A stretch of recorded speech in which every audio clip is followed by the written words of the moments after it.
민호야, 이게 어떻게 된 거야? 소독약 냄새가 가득한 병실, 서윤의 눈이 얼어붙는다. 침대 위 아들의 얼굴엔 시퍼런 멍이 번져 있고 갈비뼈엔 고정대가 감겨 있다. 손등에 긁힌 자국은 아직도 붉게 남아 있었다. 순간 서윤은 입을 틀어막고 폭풍처럼 오열했지만 곧 이를 악물며 울음을 삼킨다. 엄마로서 무너지고 싶은 마음과 헌병관으로서 버텨야 하는 냉정이 충돌한다.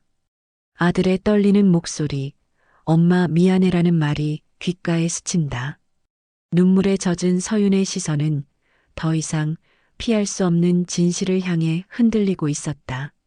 사연 시작하기 전에 구독과 좋아요 부탁드립니다.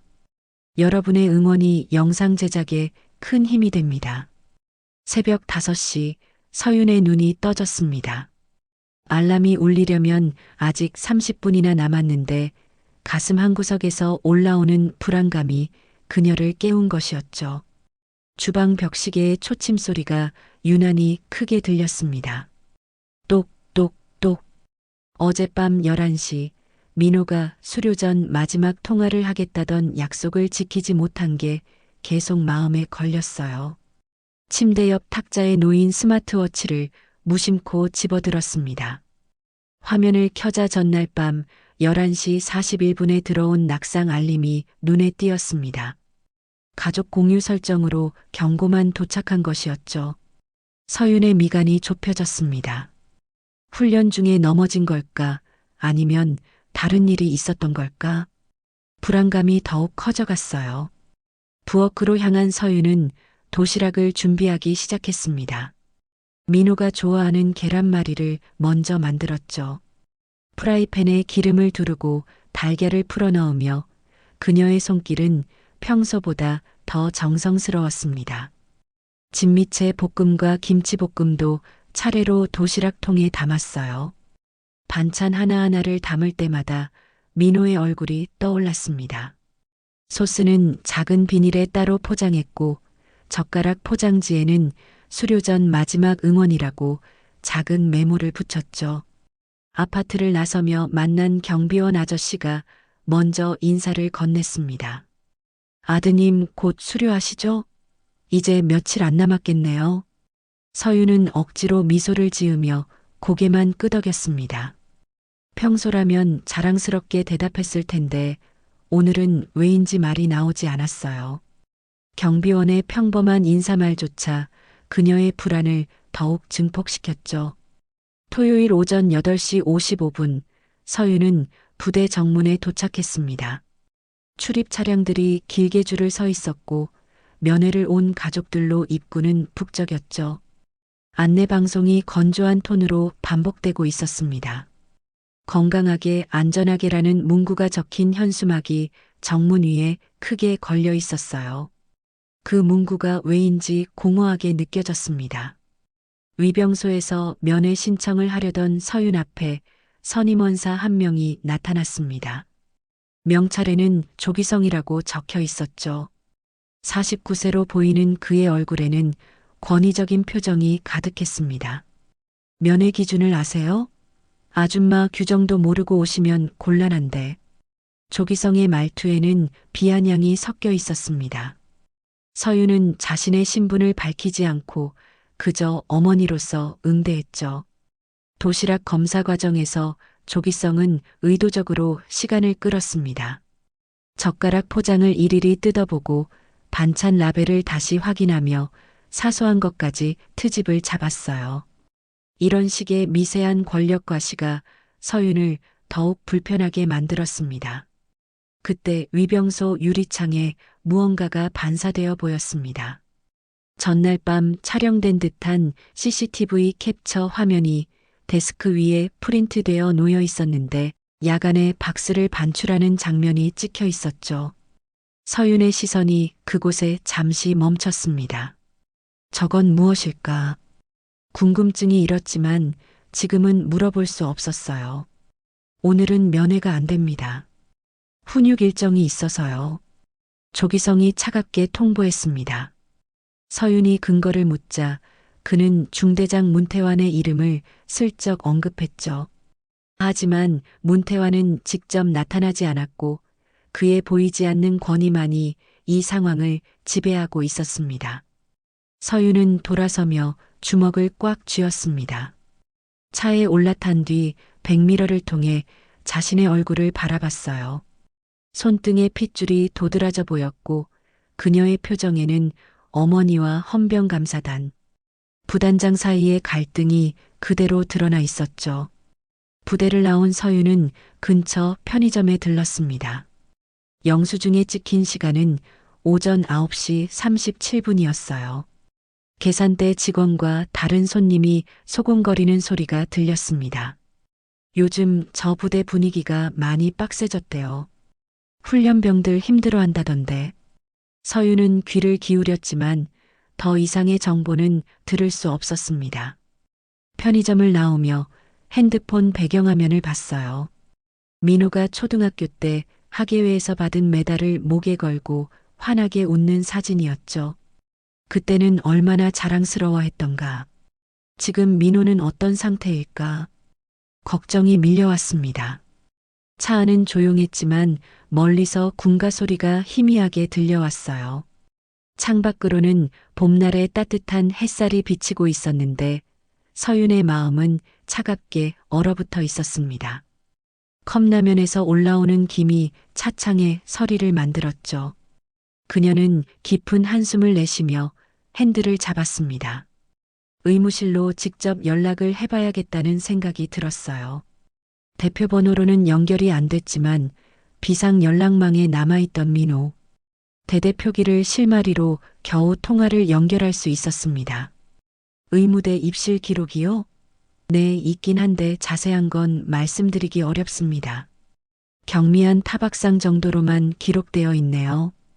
의무실 직원의 설명은 모호했습니다. 정확한 병명을 회피하는 듯한 태도가 역력했죠. 서윤의 불안감은 점점 더 커져만 갔어요. 주차장으로 돌아오는 길에 다른 훈련병 부모와 마주쳤습니다. 그들도 비슷한 걱정을 하고 있었죠. 우리 애도 어젯밤에 연락이 끊겼어요. 핸드폰 일괄 보관한다더니 이상하네요. 서윤은 고개를 끄덕이며 그들의 말을 들었습니다. 혹시 민호만의 문제가 아닐 수도 있다는 생각이 들었어요. 훈련병 수경동 외벽 근처를 지나가며 서윤은 신병들이 한 줄로 이동하는 모습을 목격했습니다. 그중 한 명이 다리를 절뚝거리고 있었죠. 서윤의 눈이 즉시 그 장면을 포착했습니다. 저 아이도 무슨 일이 있었던 걸까? 택시를 타고 돌아가는 길, 운전기사는 예비역 출신이었습니다. 예전에도 전통이라며 이런저런 일들이 있었죠. 그래도 요즘은 많이 좋아졌다던데 안 그런가 봅니다. 운전기사의 말에서 전통이라는 단어가 귓가에 맴돌았어요. 전통이라는 이름으로 미화되는 것들과 규정 사이의 간극. 서윤은 씁쓸한 표정을 지었습니다. 다시 한번 부대로 돌아간 서윤은 마지막으로 엄마의 마음으로 부탁을 했죠. 민호에게 편지라도 전해줄 수 있을까요? 하지만 조교는 단호했습니다. 규정상 안 됩니다. 그런데 그 조교의 눈빛이 잠시 흔들렸어요. 나중에 알게 된 것이지만 그가 바로 송유빈이었습니다. 의무대 뒷문 쪽을 지나가며 서윤은 약품 상자들을 발견했습니다. 통증 패치와 부기 완화용 약품 라벨이 붙어 있었는데 같은 로트 번호 3개 중 2개가 이미 소진되어 있었죠. 이 정도 수량이면 정상적인 사용량을 훨씬 초과하는 것이었어요. 폭행이 얼마나 빈번했는지를 암시하는 증거였습니다. 복도 게시판에 붙은 주말 당직표를 스치듯 봤습니다. 조기성과 송유빈의 이름이 나란히 적혀 있었어요. 이 두 사람의 관계가 어떤 것일까? 서윤은 머릿속으로 여러 가능성을 그려봤습니다. 밤이 되어 집에 돌아온 서윤은 스마트워치의 낙상 로그를 다시 상세히 분석했습니다. 낙상 감지 후 심박수가 급증했다가 5분 뒤에 안정을 찾은 기록이 남아 있었죠. 군사시설 보호를 이유로 낙상 위치는 공개되지 않았지만 시간만큼은 명확했습니다. 11시 41분. 그 시간에 민호에게 무슨 일이 있었던 걸까요? 그때 전화벨이 울렸습니다. 번호 비공개였죠. 민원 넣으면 부대 이미지가 손상됩니다. 아드님 생각하셔야죠. 익명의 목소리가 경고하듯 말했습니다. 서윤은 즉시 통화를 녹음했지만 번호 추적은 불가능했어요. 하지만 이 전화가 오히려 그녀의 결심을 굳혔습니다. 이제 이 일은 단순히 엄마의 일이 아니었습니다. 헌병감사단 부단장으로서 해야 할 공적인 일이 되었죠. 서윤은 깊은 숨을 들이쉬며 노트북을 열었습니다. 내일부터 본격적인 조사를 시작해야겠다는 결의가 그녀의 눈빛에 담겨 있었어요. 일요일 아침 7시 서윤은 다시 전화기를 들었습니다. 이번엔 의무실 행정 전화를 우회해서 연결하는 방법을 찾아야 했죠. 대표 번호로는 여전히 안내 음성만 나올 뿐이었습니다. 그러나 비상 연락망에 남아있던 민호의 대대표기를 다시 살펴보니 의무대 직통 번호가 희미하게 적혀 있었어요. 몇 번의 시도 끝에 겨우 통화가 연결되었습니다. 의무대 입실 기록을 확인하고 싶은데요. 서윤의 목소리는 차분했지만 내심 긴장이 감돌았습니다. 전화를 받은 상병은 잠시 망설이다가 대답했어요. 정시 훈련병 말씀이시죠? 기록은 있는데요. 경미한 타박상으로만 기재되어 있습니다. 경미한 타박상. 그 말이 서윤의 귀에 걸렸습니다. 스마트워치에 기록된 심박수 급증과 5분간의 이상 신호가 단순한 타박상일 리 없었죠. 상병의 설명 회피 패턴이 뚜렷했습니다. 무언가를 숨기고 있다는 느낌이 강하게 들었어요. 서윤은 다시 부대 근처로 향했습니다. 주차장에 차를 세우고 있는데 마침 다른 훈련병 부모를 만났죠. 50대 초반으로 보이는 아버지와 어머니였습니다. 그들의 표정도 서윤만큼이나 어두웠어요. 우리 애도 밤에 연락이 두절됐어요. 핸드폰 일괄 보관한다더니 뭔가 이상하지 않나요? 아버지의 목소리에는 걱정이 가득했습니다. 어머니는 손수건으로 눈가를 닦고 있었죠. 서윤은 그들과 눈을 맞추며 고개를 끄덕였습니다. 다른 피해자가 더 있을 가능성이 높아 보였어요. 훈련병 수경동 외벽을 따라 걸으며 서윤은 신병들의 이동을 관찰했습니다. 한 줄로 정렬해서 걷는 훈련병들 사이에서 유독 한 명이 눈에 띄었죠. 왼쪽 다리를 절뚝거리며 걷고 있었는데 조교들은 못 본 척하고 있었습니다. 서윤의 시선이 그 훈련병에게 고정되었어요. 표정은 고통스러워 보였지만 입을 다물고 있었죠. 부대 정문으로 돌아가는 길에 택시를 탔습니다. 운전기사는 50대 후반의 예비역 출신이었어요. 이 부대요? 예전에도 전통이라며 이런저런 일들이 있었죠. 신병들 기강 잡는다고요. 그래도 요즘은 많이 좋아졌다던데 아닌가 봅니다. 전통이라는 단어가 서윤의 가슴을 찔렀습니다. 얼마나 많은 악습이 전통이라는 이름으로 포장되어 왔을까요? 규정과 현실 사이의 간극이 이렇게 클 줄은 몰랐습니다. 서윤은 다시 한번 부대 위병소로 갔습니다. 이번엔 엄마의 마음으로 마지막 부탁을 해보기로 했죠. 민호에게 편지라도 전해줄 수 있을까요? 수료 전에 꼭 전하고 싶은 말이 있어서요. 젊은 조교가 고개를 저었습니다. 죄송합니다. 규정상 안 됩니다. 단호한 대답이었지만 그 조교의 눈빛이 잠시 흔들렸어요. 무언가 말하고 싶은 것이 있는 듯 했지만 입을 다물고 있었죠. 명찰을 보니 송유빈이라고 적혀 있었습니다. 서윤은 그 이름을 기억해 두었어요.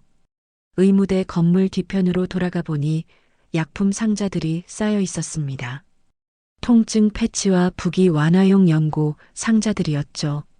라벨을 자세히 들여다보니 같은 로트 번호 3박스 중 2박스가 이미 비어 있었습니다. 한 박스에 들어있는 수량을 생각하면 정상적인 사용량을 훨씬 초과하는 것이었어요. 얼마나 많은 아이들이 다쳤기에 이렇게 약품이 빨리 소진되는 걸까요? 복도 벽에 붙은 주말 당직표가 눈에 들어왔습니다. 토요일과 일요일 당직자 명단에 조기성과 송유빈의 이름이 나란히 적혀 있었죠. 이 두 사람이 어떤 관계일까? 송유빈의 흔들리는 눈빛이 다시 떠올랐습니다. 집으로 돌아온 서유는 스마트워치의 낙상 로그를 더 자세히 분석했습니다. 노트북 화면에 띄운 데이터를 보니 낙상 감지 시각은 정확히 2025년 3월 7일 밤 11시 41분이었어요. 그 직후 심박수가 분당 120회까지 급증했다가 5분 후에야 정상 수치로 돌아왔죠. 군사시설 보호를 이유로 위치 정보는 비공개 처리되어 있었지만 시간만큼은 명확했습니다. 서유는 민호가 보낸 마지막 메시지를 다시 읽어봤어요. 수료식 전에 꼭 통화하겠다는 약속이 담겨 있었죠. 그런데 그 약속을 지키지 못했습니다. 민호는 약속을 절대 어기지 않는 아이였어요. 무슨 일이 있었던 게 분명했습니다. 밤 9시 전화벨이 울렸습니다. 화면을 보니 번호 비공개였죠. 민원 넣으실 생각이신가요? 부대 이미지 손상되면 아드님도 곤란해집니다. 다른 아이들한테 따돌림 당할 수도 있어요. 남자 목소리였습니다. 차분하지만 은근한 협박이 담겨 있었죠. 서유는 즉시 통화 녹음 버튼을 눌렀지만 상대방은 짧게 경고만 하고 전화를 끊어버렸어요. 번호 추적도 불가능했습니다. 서유는 거실 소파에 앉아 깊은 숨을 들이쉬었습니다. 이 전화가 오히려 확신을 주었어요. 무언가를 숨기려는 조직적인 움직임이 있다는 증거였죠. 단순한 사고가 아니라 은폐하려는 무언가가 분명히 있었습니다. 핸드폰 갤러리를 열어 민호의 사진들을 하나씩 넘겨봤어요. 입대 전 찍은 마지막 가족사진, 훈련소 입소하던 날의 밝은 표정, 첫 전화 통화 때의 씩씩한 목소리가 떠올랐습니다. 그럼 민호가 지금 어떤 상태일까요? 서윤의 눈가가 촉촉해졌지만 곧 단호한 표정으로 바뀌었습니다. 월요일 아침 서윤은 일찍 일어나 정장을 입었어요. 이제는 어머니가 아닌 육군 헌병감사단 부단장으로서 움직일 때였습니다. 거울 앞에 선 그녀의 모습은 어제까지와는 달랐죠. 날카로운 눈빛과 고든 자세가 그녀의 결의를 보여주고 있었습니다. 출근길에 다시 한번 스마트워치 데이터를 확인했습니다. 낙상 시각과 의무대 입실 시각 사이에는 1시간이 넘는 공백이 있었어요. 그 시간 동안 민호에게 무슨 일이 있었던 걸까요? 의무 기록에는 왜 경미한 타박상이라고만 적혀 있을까요? 사무실에 도착한 서유는 팀원들을 소집했습니다. 노상구와 박다혜가 회의실로 들어왔죠. 두 사람 모두 진지한 표정이었습니다. 개인적인 일로 공무를 이용하는 게 아닙니다. 조직적인 은폐 정황이 있어요. 서윤이 지금까지의 상황을 설명하자 노상구가 고개를 끄덕였습니다. 부단장님, 이건 분명 문제가 있습니다. 정식으로 조사해야 할 사안으로 보입니다. 박다혜도 동의했어요. 의무 기록 조작 가능성도 있고 야간 시간대 비정상적인 활동도 포착되었네요. 충분히 조사할 명분이 있습니다. 서유는 화이트보드에 타임라인을 그리기 시작했습니다.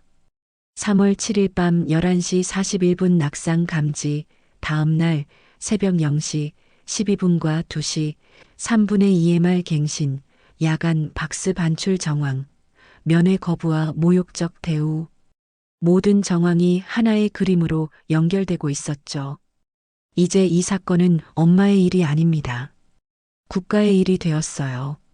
서윤의 선언에 팀원들이 고개를 끄덕였습니다. 월요일 공개 브리핑을 목표로 본격적인 증거 수집에 착수하기로 했죠. 서윤의 눈빛에는 차가운 결의가 담겨 있었습니다. 이제 진실을 밝힐 차례였어요. 월요일 오후 2시 서윤은 정식 절차를 거쳐 의무대 방문 승인을 받았습니다. 서류상으로는 완벽하게 정당한 절차였죠. 헌병감사단 부단장의 직함이 적힌 공문서가 효력을 발휘했습니다. 의무대 입구에 도착하니 소독약 냄새가 코를 찔렀어요. 대기실에는 몇몇 병사들이 진료를 기다리고 있었는데 모두가 지친 표정이었습니다. 민호가 있는 병실로 안내받았을 때 서윤의 가슴이 철렁 내려앉았습니다. 아들의 왼쪽 볼에는 시퍼런 타박상이 있었고 갈비뼈 부분에는 보정대가 둘러져 있었죠. 손등에는 긁힌 자국이 여러 개 보였습니다. 민호는 어머니를 보자마자 눈시울이 붉어졌지만 곧 고개를 숙였어요. 엄마, 괜찮아요. 별거 아니에요. 민호의 목소리는 떨리고 있었습니다. 서윤은 아들의 손을 조심스럽게 잡았죠. 차가운 손이었어요. 무슨 일이 있었니? 천천히 말해도 돼. 민호는 주변을 살피더니 낮은 목소리로 말하기 시작했습니다. 밤에 선임원사님이 불렀어요. 폐박스 정리하고 민간 용역 차량에 짐 나르라고 했죠. 거부하니까 민호는 말을 잇지 못했습니다. 서윤은 감정을 억누르며 차분하게 물었어요. 조기성 원사가 한 일이니? 민호가 고개를 끄덕였습니다. 그리고 조심스럽게 한 이름을 더 언급했죠. 송유빈 조교님이 말리려고 했어요. 그런데 선임원사님이 더 화를 내서 서윤은 노트북을 꺼내 법률 조항을 메모하기 시작했습니다. 군인권 보호 규정, 안전관리 지침, 사적 제재 금지 조항. 하나하나 정리하며 증거로 만들어야 할 것들을 체크했죠. 의무실 컴퓨터 화면을 확인해 보니 흥미로운 사실이 발견되었습니다. EMR 시스템의 타임스탬프가 3월 8일 0시 12분과 새벽 2시 3분에 갱신되어 있었는데 증상 확인 항목만 채워져 있고 원인란은 공백이었어요. 서윤은 담당 군의관을 불렀습니다. 이 공란은 왜 비어 있죠? 원인을 기재하지 않은 이유가 있습니까? 군의관은 시선을 피하며 대답했습니다. 그게 정확한 원인을 파악하기 어려워서요. 그럼 사유서라도 작성해 주세요. 공란으로 둘 수는 없습니다. 서윤의 단호한 태도에 군의관은 마지못해 서류를 작성하기 시작했죠. 병실을 나와 복도를 걷던 중 문태환 중대장을 호출해 보기로 했습니다. 비서관이 전화를 받았어요. 중대장님은 지금 외부 미팅 중이십니다. 언제 돌아오시나요? 오늘은 어려울 것 같습니다. 서윤은 비서관 책상 위에 놓인 일정표를 재빨리 핸드폰으로 촬영했습니다. 외부 미팅이라는 일정이 정말 있는지 확인할 필요가 있었죠. 사무실로 돌아온 서윤은 노상구와 박다혜를 다시 불렀습니다. 이제 본격적으로 움직입니다. 헌병감사단 공식 조사를 개시해요. 두 사람의 표정이 진지해졌습니다. 서윤은 화이트보드에 타임라인을 더욱 상세하게 그렸어요. 3월 7일 밤 11시 41분 낙상 시간, 8일 0시 12분 첫 번째 EMR 갱신, 새벽 2시 3분 두 번째 갱신, 그리고 야간 반출 정황까지 모든 퍼즐 조각이 맞춰지기 시작했습니다. 노 수사관은 출입카드 로그를 확보하세요. 박 수사관은 PX 재고, 장부와 용역 차량 출입 기록을 교차 확인해 주세요. 팀원들이 각자의 임무를 수행하러 흩어졌습니다. 서윤은 의무대 약품 사용량 통계를 요청했죠. 1시간 후 놀라운 데이터가 도착했습니다.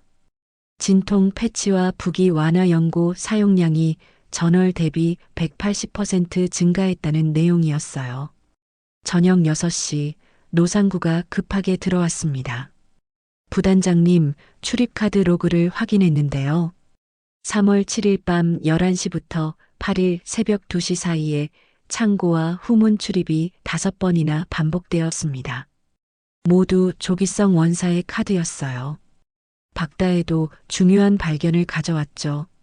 PX 재고 장부와 실제 반출량이 맞지 않습니다. 폐품 명목으로 나간 박스 수량이 비정상적으로 많아요.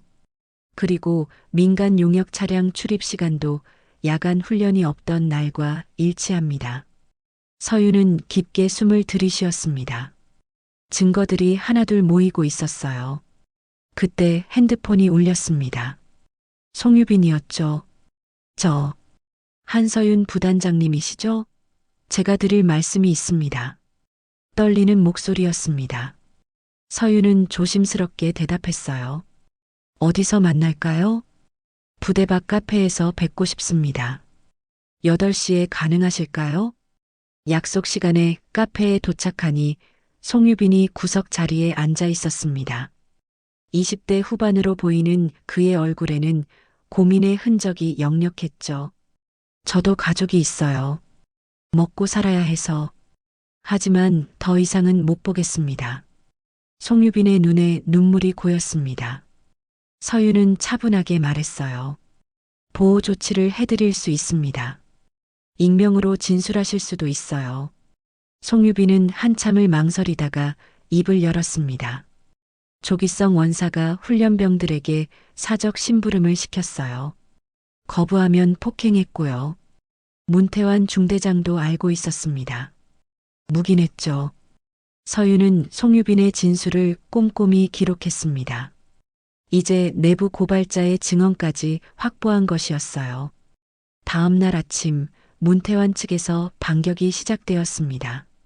상급 부대에 공식 문서를 올렸는데 외부 감사로 인해 훈련이 방해받고 있다는 내용이었죠. 훈육권 침해라는 프레임을 씌우려는 의도가 명백했습니다. 서윤은 흔들리지 않았어요. 오히려 이런 반응이 나온다는 것은 그들이 위기감을 느끼고 있다는 증거였죠. 회의실에 모인 팀원들에게 서윤은 단호하게 말했습니다. 이제 일막이 끝났습니다. 엄마의 일에서 국가의 일로 전환되었어요. 월요일 공개 브리핑까지 모든 증거를 완벽하게 준비하세요. 노상구가 추가로 발견한 사실을 보고했습니다. 공용 PC 임시 폴더에서 흥미로운 파일을 찾았습니다. 단톡방 안내라는 PNG 파일인데 송유빈이 만든 것 같아요. 날짜와 시각 워터마크가 있습니다. 박다혜도 중요한 정보를 가져왔죠. 지역 CCTV를 확인했는데 정문이 아닌 후문 근처 자판기 카메라에 카트 이동 장면이 반사되어 찍혔습니다. 시퀀스 1에서 보셨던 그 장면과 연결되는 것 같아요. 서윤은 모든 증거를 종합하며 큰 그림을 그렸습니다. 조기성의 사적 제재, 문태환의 묵인, 조직적 은폐 시도. 이제 직접적인 목소리가 필요한 시점이었죠. 송유빈 조교의 증언이 핵심이 될 겁니다. 보호 조치를 확실히 하고 추가 증거를 더 확보하세요. 서윤의 눈빛은 차갑고 날카로웠습니다. 어머니의 분노와 헌병관의 냉정함이 균형을 이루고 있었죠. 이제 이막이 시작될 차례였습니다. 진실을 향한 본격적인 싸움이 기다리고 있었어요. 화요일 오전 9시 노상구가 군무원 협조를 통해 확보한 출입카드 로그 데이터가 도착했습니다. 컴퓨터 화면에 띄운 엑셀 파일에는 3월 7일 밤부터 8일 새벽까지의 모든 출입 기록이 담겨 있었죠. 서윤의 눈이 날카롭게 움직였습니다. 밤 11시부터 새벽 2시 사이 창고와 후문 출입이 7번이나 반복되었어요. 모두 조기성의 카드였습니다. 부단장님, 이상한 게 더 있습니다. 노상구가 화면을 확대해 보여줬습니다.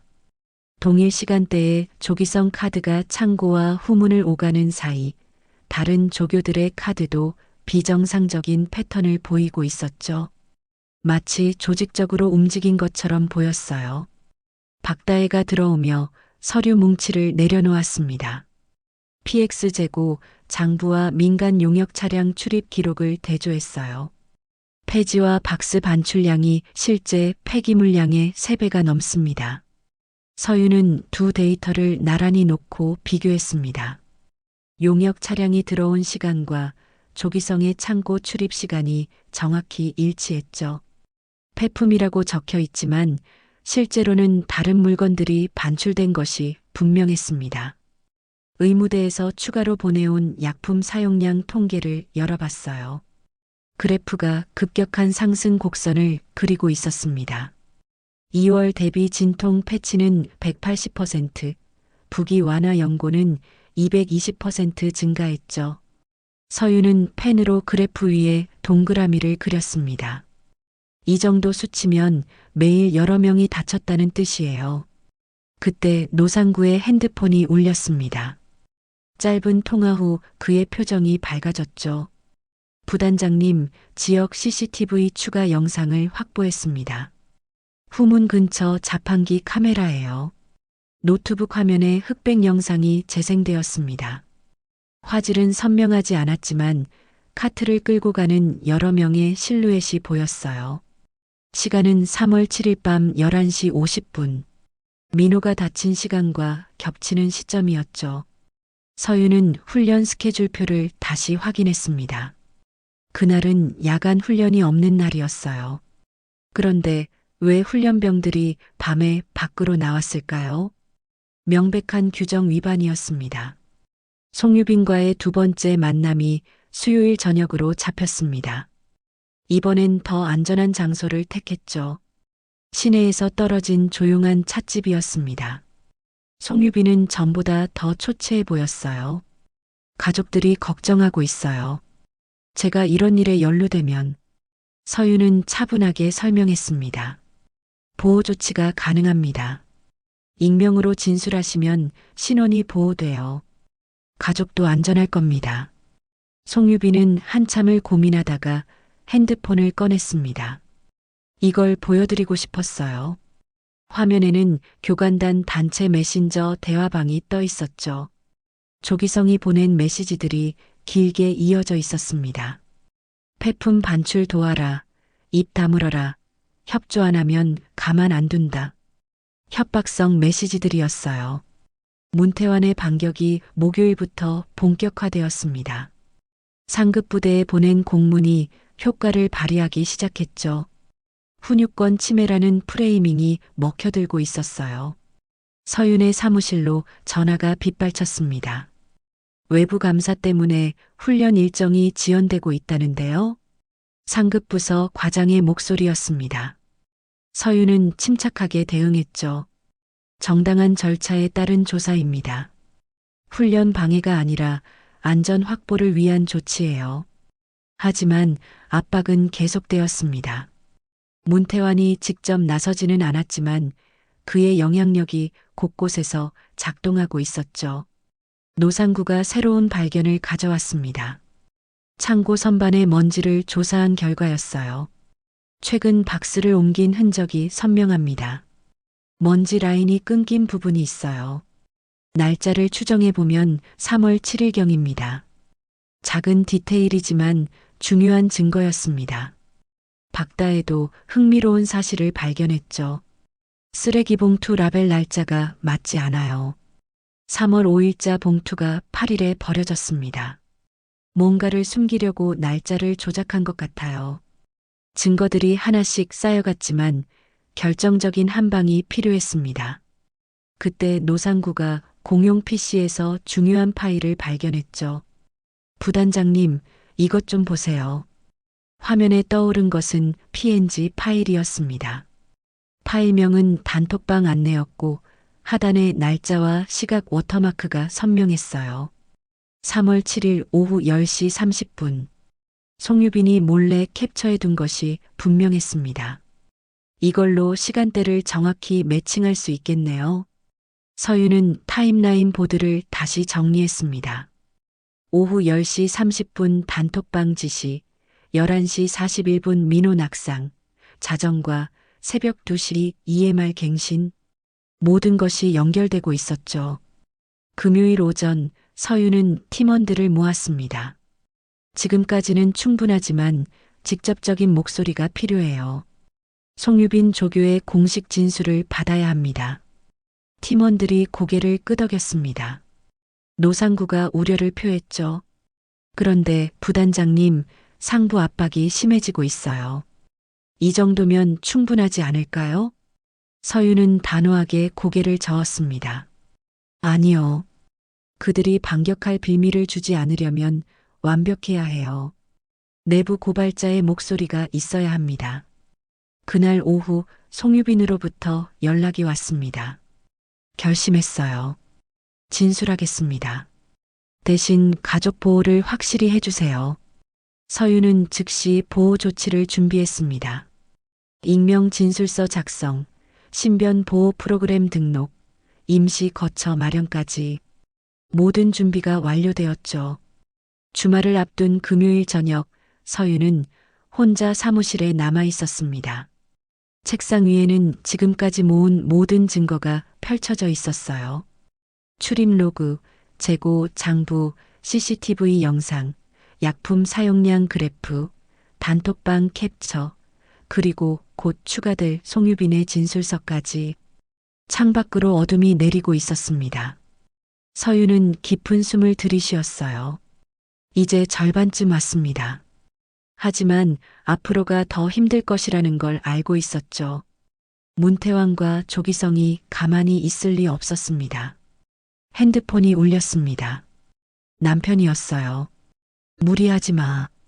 민호도 걱정하고 있어. 짧은 통화였지만 위로가 되었습니다. 서윤은 다시 서류를 정리하기 시작했어요. 월요일 공개 대면을 위해 완벽한 준비가 필요했습니다. 감정적 호소가 아닌 객관적 증거로 승부해야 했죠. 밤 10시가 넘어서야 서윤은 사무실을 나섰습니다. 복도는 조용했고 멀리서 경비원의 발자국 소리만 들렸어요. 주차장으로 향하며 서윤은 다시 한번 다짐했습니다.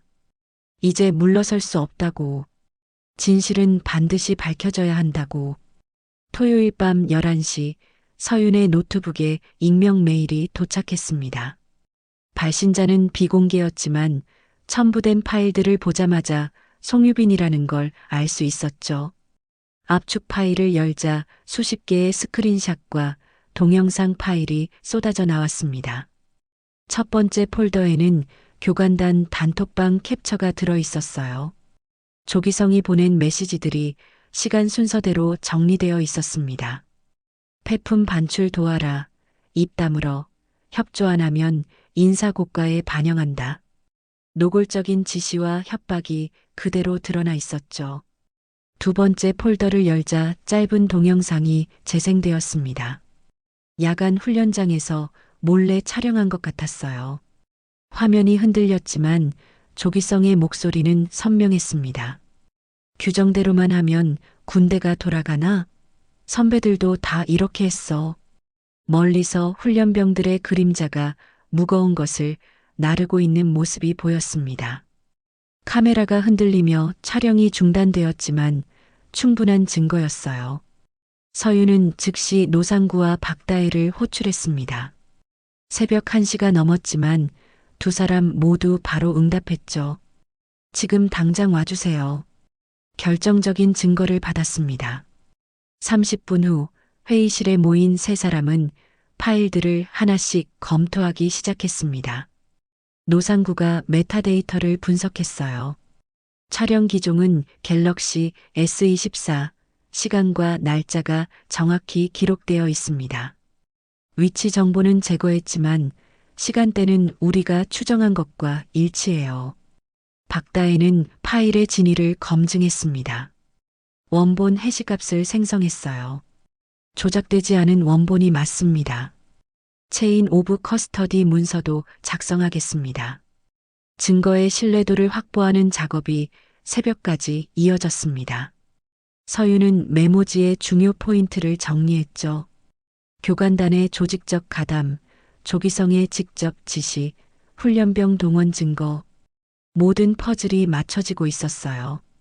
일요일 아침 민원 전화를 역추적하는 작업이 시작되었습니다. 번호는 비공개였지만 발신 패턴 분석이 가능했죠. 노상구가 통신사 협조를 받아 데이터를 분석했습니다. 동일한 시간대에 반복적으로 전화가 왔네요. 오후 9시에서 10시 사이. 스캔 번호 범주에 속하지만 발신 지역은 부대 근처입니다. 정황상 조직적인 압박 시도였음이 명백했습니다. 서윤은 이 정보도 증거 목록에 추가했어요. 그때 예상치 못한 일이 발생했습니다. 문태환 측이 선제적으로 여론전을 시작한 것이었죠. 부대 내부 공지에 외부 감사 때문에 훈련 일정이 지연되고 있다는 내용이 올라왔습니다. 책임을 서윤 팀에게 전가하려는 의도였어요. 이렇게 나올 줄 알았습니다. 서윤은 차분했습니다. 오히려 이런 반응이 그들의 초조함을 보여주는 것이었죠. 그녀는 대응 전략을 세웠어요. 월요일 조회에서 공개적으로 대면하겠습니다. 타임라인 보드와 재고, 그래프, 그리고 녹취 일부를 합법적 범위 내에서 공개할 거예요. 박다혜가 우려를 표했습니다. 위험하지 않을까요? 그들이 가만히 있지 않을 텐데. 서윤의 눈빛이 단호해졌습니다. 그래서 더 공개적으로 해야 합니다. 많은 사람이 보는 자리에서 진실을 밝히는 거예요. 월요일을 앞둔 일요일 오후 송유빈에게서 다시 연락이 왔습니다. 보호 조치 감사합니다. 그런데 조교 동료들이 뭔가 눈치챈 것 같아요. 제가 걱정됩니다. 서윤은 즉시 임시보호관 숙소로 이동할 것을 제안했습니다. 안전이 최우선입니다. 지금 당장 옮기세요. 모든 준비는 되어 있어요. 송유빈이 망설이는 동안 서윤은 익명 보호 문서를 준비했습니다. 법적으로 완벽한 보호를 보장하는 내용이었죠. 저녁 무렵 팀원들과 최종 점검을 했습니다. 노상구가 보고했어요. 추가로 확인한 결과 의무대 기록 수정 시도가 있었습니다. 3월 10일 오후 3시 누군가 EMR에 접속해서 민호 훈련병 기록을 보려고 했어요. 누구였나요? 접속 IP가 지휘동 사무실입니다. 문태환 중대장실이에요. 또 하나의 증거가 추가되었습니다. 은폐 시도가 계속되고 있다는 명백한 증거였죠. 밤 9시 서윤은 혼자 사무실에 남아 내일 발표할 자료를 최종 점검했습니다. 타임라인 보드는 완성되었고 모든 증거가 시간 순서대로 정리되어 있었어요. 3월 7일 오후 10시 30분 단톡방 지시, 11시 41분 민호 낙상, 자정과 새벽 2시 EMR 갱신, 그리고 이후의 은폐 시도들까지 창밖으로 어둠이 깔렸습니다. 내일이면 모든 것이 결정될 것이었어요. 서윤은 깊은 숨을 들이쉬었습니다. 숨통을 조이는 건 지금부터다. 스스로에게 한 선언이었습니다. 중간점을 지나 이제 본격적인 대결이 시작될 차례였죠. 월요일 새벽 5시 서윤은 일찍 일어났습니다. 거울 앞에 선 그녀의 모습은 전사 같았어요. 정장을 입고 머리를 단정히 묶은 뒤 서류 가방을 들었습니다. 그 안에는 지난 일주일간 모은 모든 증거가 들어 있었죠. 부대로 향하는 차 안에서 서윤은 마지막으로 전략을 점검했습니다. 감정에 호소하지 않고 오직 사실과 증거로만 말할 것. 그들이 반박할 수 없는 객관적 데이터로 압박할 것. 부대 정문을 통과하며 서윤은 결의를 다졌습니다. 오늘로 이 싸움의 흐름이 바뀔 것이었어요. 더 이상 수세적 대응이 아닌 공격적 폭로가 시작될 것이었죠. 오전 7시 노상구와 박다혜가 합류했습니다. 두 사람의 표정도 비장했어요. 준비됐습니다. 부단장님. 좋아요. 이제 시작합시다. 세 사람은 강당으로 향했습니다. 복도를 걸으며 서윤은 생각했어요. 이제 반격의 서막이 시작되었다고. 하지만 진짜 싸움은 지금부터라는 것도 알고 있었죠. 강당 문 앞에서 서윤은 잠시 멈췄습니다. 문 너머로 웅성거리는 소리가 들렸어요. 간부들이 모이고 있었죠. 그녀는 손잡이를 잡았습니다. 진실은 반드시 밝혀집니다. 작은 다짐과 함께 문을 열었습니다. 중간점을 지나 이제 후반부로 접어드는 순간이었어요. 앞으로 더 큰 폭풍이 기다리고 있을 것이었지만 서유는 준비가 되어 있었습니다. 월요일 오전 8시 강당에서의 공개 대면이 시작되었습니다. 하지만 서윤이 증거를 제시하기도 전에 이상한 일이 발생했죠. 노상구가 급하게 뛰어와 귓속말을 했습니다.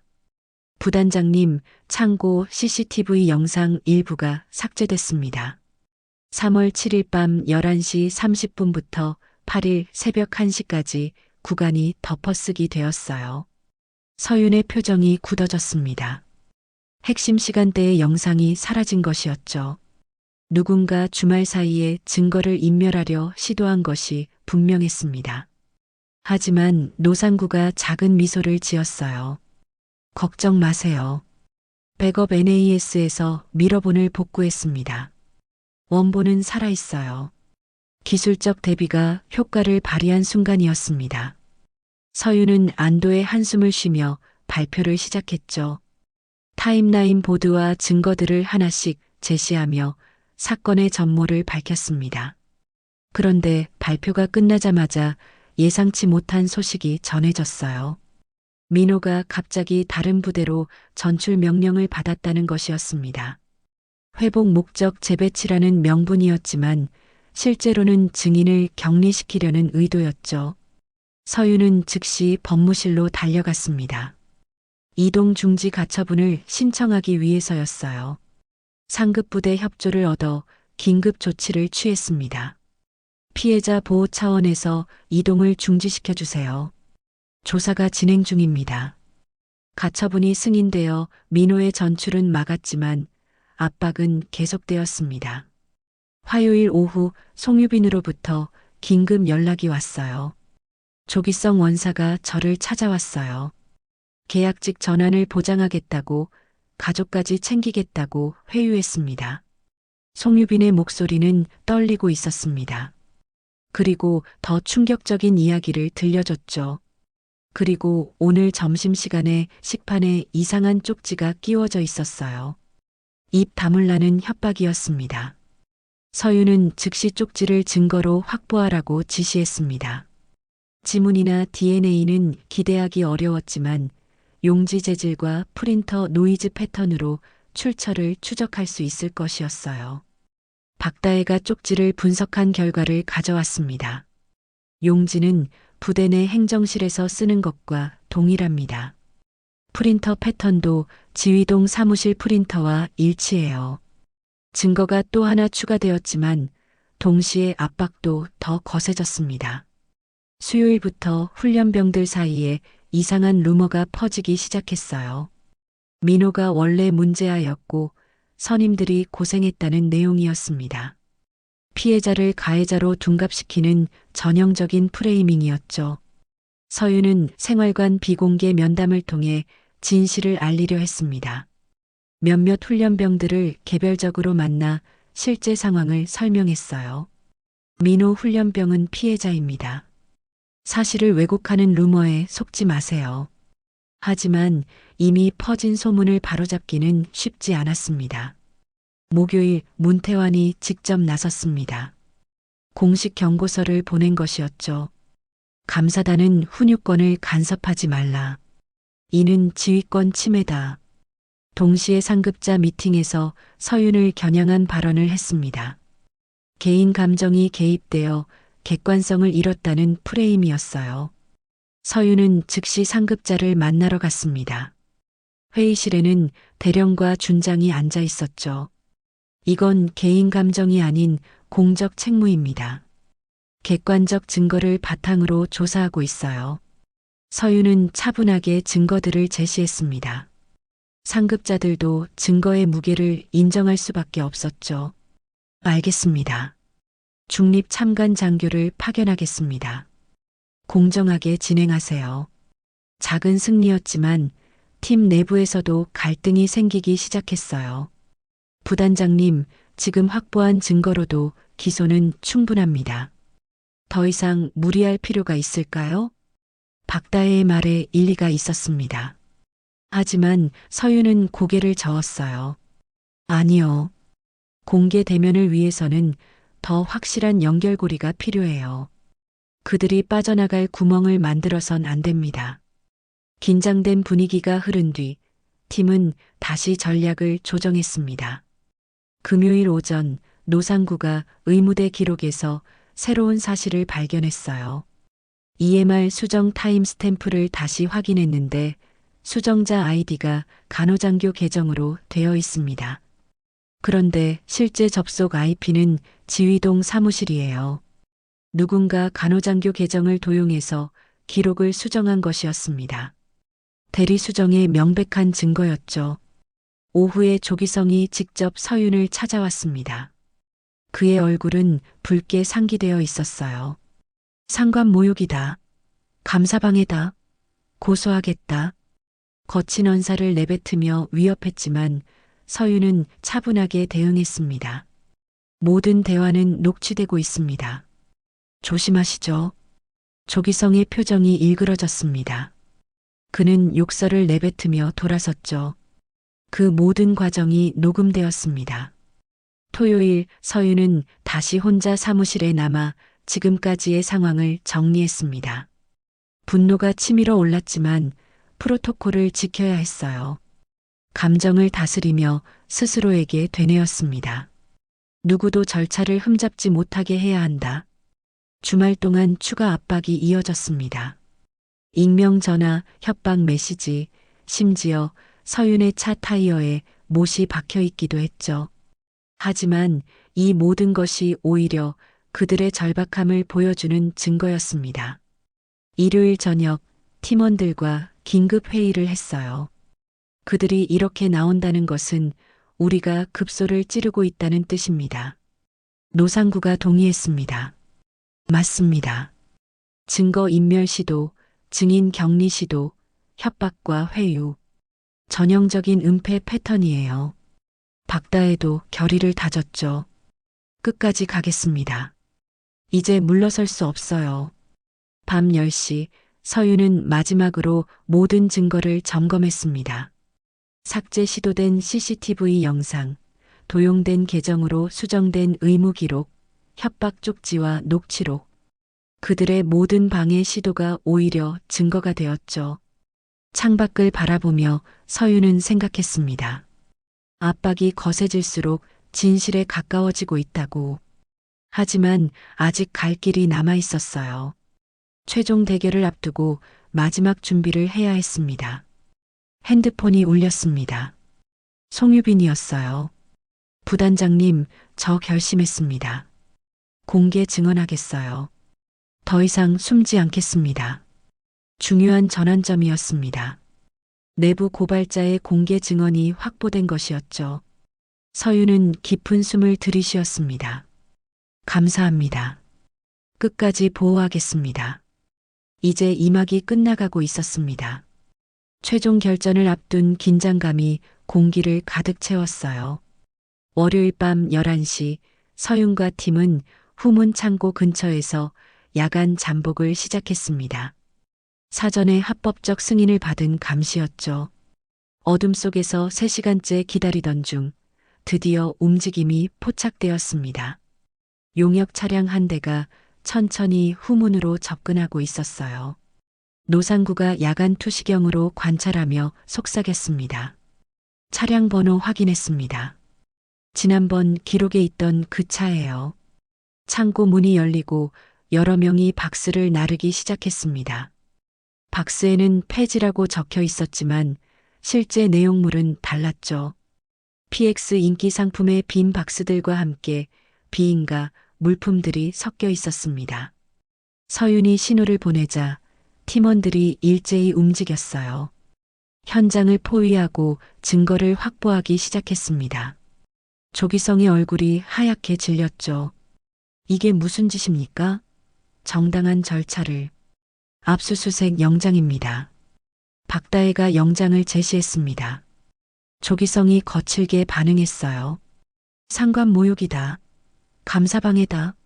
이건 명백한 월권이야. 그의 고함 소리가 밤 공기를 갈랐지만 서윤은 차분하게 녹음 장치를 들어 보였습니다. 모든 것이 기록되고 있었죠. 그때 문태환이 급하게 나타났습니다. 평소의 침착함을 잃은 모습이었어요. 이게 무슨 일입니까? 누가 허락했죠? 당황한 그가 무심코 내뱉은 말이 결정적이었습니다. 내가 승인한 작업인데 왜 문제를 만드는 거야? 묵인이 아닌 직접 지시였음을 자백한 순간이었죠. 서윤은 즉시 그 발언을 기록했습니다.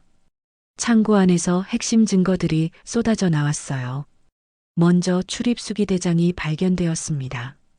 화이트로 수정한 흔적이 여러 곳에 보였죠. 원래 기록을 지우고 다시 쓴 것이 명백했습니다. 노상구가 서류 더미 속에서 중요한 것을 찾아냈어요. 부단장님, 용역업체 거래 명세서 사본입니다. 명세서를 보니 충격적인 내용이 담겨 있었습니다.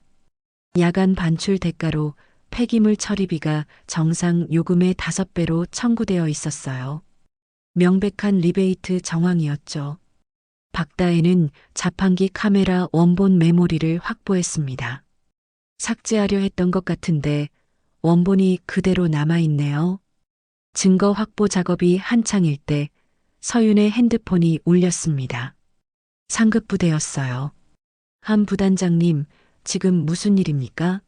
문태환 중대장이 항해 전화를. 정당한 절차에 따른 압수수색입니다. 영장도 있어요. 하지만 압박은 계속되었습니다. 새벽 3시 서윤에게 직무배제 검토 공문이 전달되었어요. 감정 개입과 조직 평판 저해가 사유였습니다. 박다혜가 즉시 반박 의견서를 작성했습니다. 이건 명백한 압력 행사예요. 법적으로 문제없는 조사를 방해하는 것입니다. 의견서는 즉시 제출되었고 다행히 직무배제는 보류되었습니다. 화요일 아침 서윤은 집에서 잠시 개인적인 시간을 가졌어요. 서랍 속에서 민호가 보낸 편지를 꺼냈습니다. 수료하면 먹고 싶은 음식 목록이 적혀 있었죠. 짜장면, 치킨, 엄마가 만든 김치찌개. 평범한 목록이 가슴을 아프게 했습니다. 남편과의 통화가 있었어요.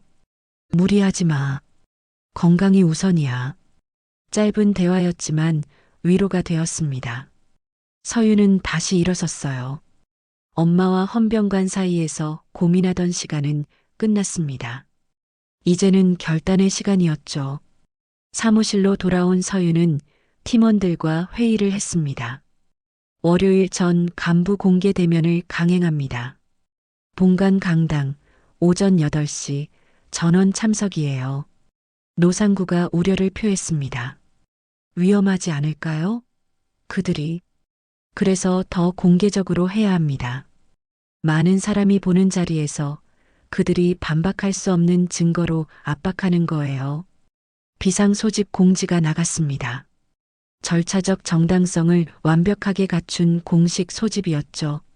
수요일 마지막 준비가 이어졌습니다. 서윤은 타임라인 보드를 다시 한번 점검했어요. 모든 증거가 시간 순서대로 완벽하게 정리되어 있었습니다. 목요일 저녁 송유빈이 최종 진술서를 제출했습니다. 공개 증언하겠습니다. 더 이상 진실을 숨길 수 없어요.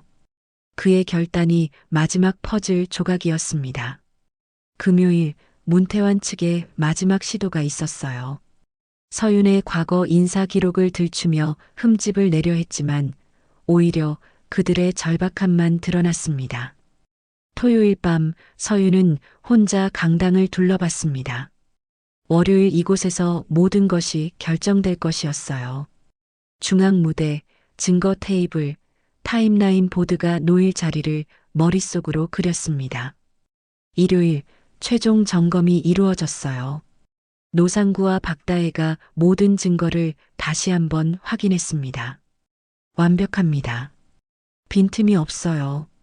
서윤은 깊은 숨을 들이쉬었습니다.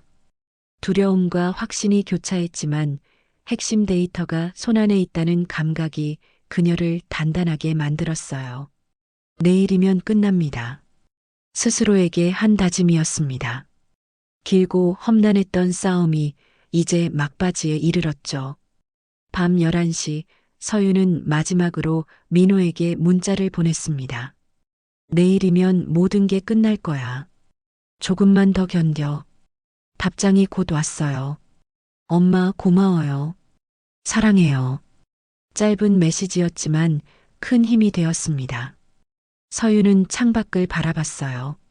어둠 속에서도 별은 빛나고 있었죠. 월요일 새벽 5시 서유는 일찍 일어났습니다. 거울 앞에 선 그녀의 얼굴에는 결연함이 가득했어요. 정장을 입고 머리를 단정히 정리했습니다. 서류 가방 안에는 지난 2주일간 모은 모든 증거가 들어 있었죠. 출발 전 서유는 마지막으로 모든 것을 점검했습니다. 타임라인 보드, 증거 파일, 송유빈의 진술서, 녹취록. 완벽했어요. 이제 끝낼 때가 됐다. 결정의 순간이었습니다. 서유는 문을 열고 나섰어요. 2차 전환점을 지나 이제 최종 대결만이 남았습니다. 월요일 오전 8시 본관 강당은 긴장감으로 가득 찼습니다. 중앙 무대에는 거대한 타임라인 보드가 설치되어 있었고 양옆 테이블에는 증거물들이 체계적으로 배치되어 있었죠. 낙상 로그, EMR 수정 기록, 출입카드 데이터, CCTV 영상, 재고 그래프가 한눈에 들어왔습니다. 실물 박스와 수정된 대장, 거래 명세서까지 모든 것이 준비되어 있었어요. 서윤이 단상에 올랐습니다. 강당에 모인 수백 명의 간부와 병사들이 숨죽여 지켜봤죠. 그녀의 첫마디가 울려 퍼졌습니다. 훈육은 법 위에 있지 않습니다. 명료하고 단호한 선언이었습니다. 서윤은 타임라인 보드를 가리키며 사건을 차근차근 설명하기 시작했어요. 논리적이고 증거 중심적인 전개였죠. 3월 7일 밤 11시 41분 정민호 훈련병의 스마트워치에 낙상 알림이 기록되었습니다. 같은 시간 조기성 원사의 출입카드는 창고와 후문을 7번 오갔죠. 조기성이 자리에서 벌떡 일어났습니다. 이건 모함이다. 난 그저. 서윤이 리모컨을 눌렀습니다. 스크린에 송유빈이 제공한 야간 영상이 재생되었어요. 조기성의 고함 소리가 선명하게 들렸죠. 규정대로만 하면 군대가 돌아가나? 선배들도 다 이렇게 했어. 강당이 웅성거렸습니다. 조기성의 얼굴이 창백해졌어요. 그는 더듬거리며 변명했습니다. 그건 그냥 장난이었어요. 훈육 차원에서. 서윤이 다음 증거를 제시했습니다. 교관단 단톡방 캡처가 화면에 떴죠. 폐품 반출 지시, 입 다물라는 협박, 인사고가 압박. 모든 메시지가 날짜와 시간과 함께 표시되었습니다. 조기성이 완전히 무너졌습니다. 의자에 털썩 주저앉으며 고개를 떨구었어요. 이번엔 문태환을 향해 질문이 이어졌습니다. 중대장님, EMR 수정 타임 스탬프를 설명해 주시겠습니까? 3월 10일 오후 3시 지휘동 사무실 IP에서 간호장교 계정으로 접속한 기록이 있습니다. 문태환의 표정이 굳어졌습니다.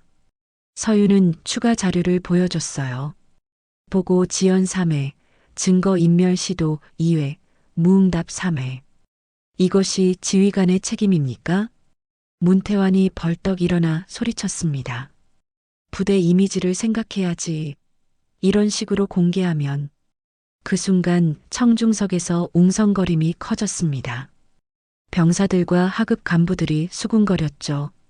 부대 이미지보다 진실이 중요하다는 분위기가 형성되었어요. 서윤이 마지막 카드를 꺼냈습니다.